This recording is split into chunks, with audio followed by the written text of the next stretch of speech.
ఓం నమః శివాయ. అగ్నిశ్చ మే ఇంద్రశ్చ మే సోమశ్చ మే ఇంద్రశ్చ మే సవితా చ మే ఇంద్రశ్చ మే సరస్వతీ చ మే ఇంద్రశ్చ మే పూషా చ మే ఇంద్రశ్చ మే బృహస్పతిశ్చ మే ఇంద్రశ్చ మే మిత్రశ్చ మే ఇంద్రశ్చ మే వరుణశ్చ మే ఇంద్రశ్చ మే త్వష్టా చ మే ఇంద్రశ్చ మే ధాతా చ మే ఇంద్రశ్చ మే.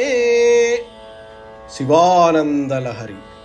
సర్వాలంకారయుక్తాం సరళపదయుతాం సాధువృత్తాం సువర్ణాం సద్భిః సంస్తూయమానాం సరసగుణయుతాం లక్షితాం లక్షణాఢ్యాం ఉద్యద్భూషా విశేషాముపగత వినయాం ద్యోతమానార్ధరేఖాం కళ్యాణీం దేవగౌరీ ప్రియా మమ కవితా కన్యకాం త్వం గృహాణ.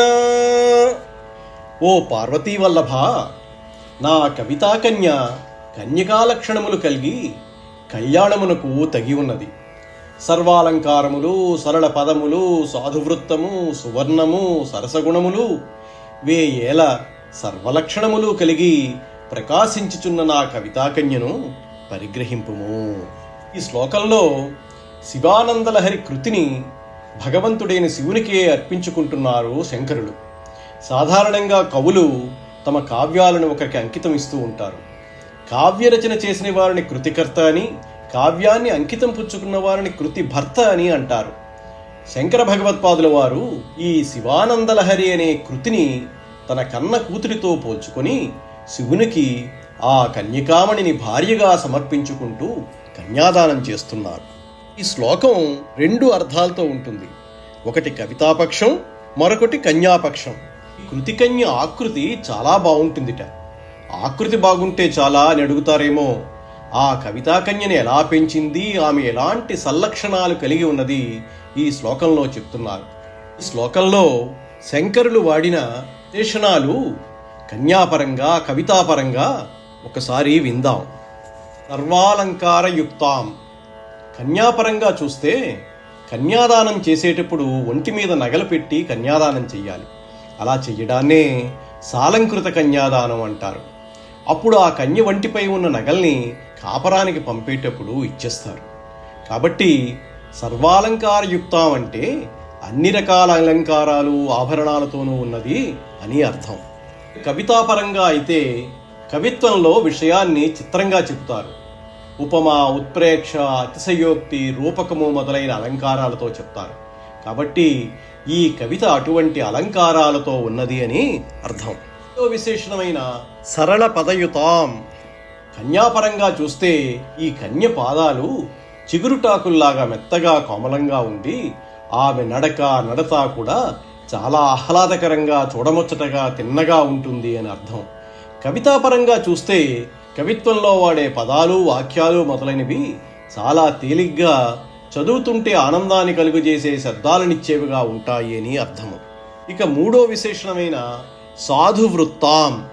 కన్యాపరంగా చూస్తే ఈ కన్య చాలా సాధువైంది, మెత్తని సాత్విక స్వభావం కలది, ప్రవర్తన వంకపెట్టలేనిది, కోణాలు తేరిన శరీర ఆకారం కాకుండా గుండ్రంగా వంపులు తిరిగే శరీర ఆకార నిర్మాణం కలిగి ఉన్నది అని అర్థము. కవితాపరంగా చూస్తే కవిత్వాన్ని తెలుగులో అయితే పద్యాల్లోనూ, సంస్కృతంలో అయితే శ్లోకాల్లోనూ వ్రాస్తారు. ఇవన్నీ వేరువేరు ఛందస్సుల్లో ఉంటాయి. ఓ విశేషమైన సువర్ణాం. కన్యాపరంగా చూస్తే ఈ కన్య వంటి రంగు పసిమి ఛాయ అంటే కాంచన వర్ణం, కాంతులు విరజిమ్ముతూ చాలా ఆకర్షణీయంగా, ఆదరణీయంగా ఉంటుంది.